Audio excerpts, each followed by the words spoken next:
If you're struggling to let go after a breakup, especially if you're not the one who initiated it, here are the three things that really helped me do that. The first realization is that death is the only thing that could stop someone from being with me.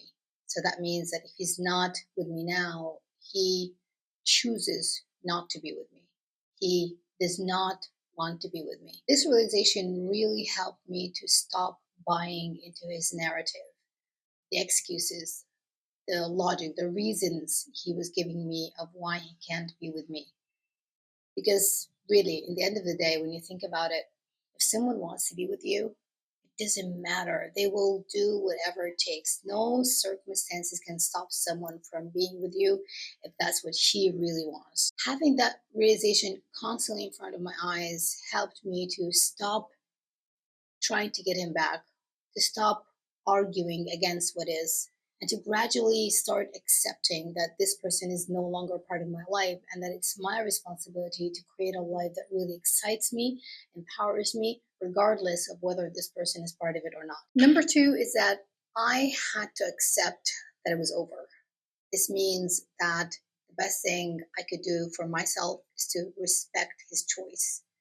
I can't talk someone into wanting to stay with me. I can't persuade someone into loving me. He either wants it or he doesn't. Until this point, that was all the logical information I needed to let go. To stop waiting, to stop saying what if, to stop hoping, to stop fighting what is. But you and I know that in relationships, we are far more emotional than we are logical.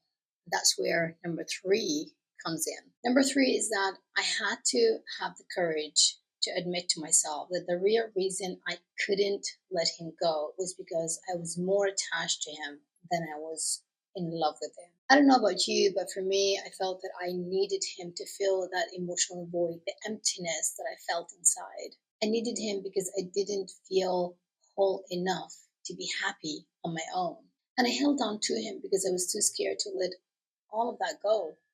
I didn't want to feel worthless, alone, unhappy, or unaccepted again. That was the real reason I couldn't let it go. And I held on to him because I was too scared to lose all of that, to feel empty again, to feel alone, unhappy, and worthless. That was the real reason why I couldn't let him go. Now, having admitted that to myself, it became clear that going back together wasn't going to take away that feeling of pain or fear or insecurity that I was feeling. It wasn't going to make me feel better, not really, because it wasn't the real solution to the root cause of the problem, which was how I truly felt about myself when I'm on my own.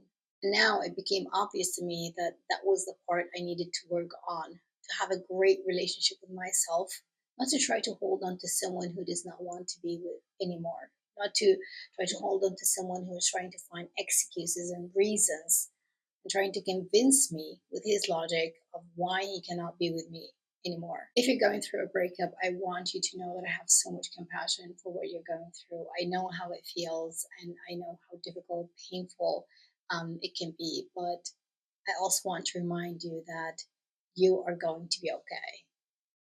It's going to be okay. Weeks, months, and even years from now, you're going to look back and you're going to be so appreciative for this experience because it motivated you to become the best you that you can possibly be. I know it might not feel this way right now because you're going through so much pain, but believe me, when time goes by, you're going to look back and you're going to be, okay, well, thank God that this happened.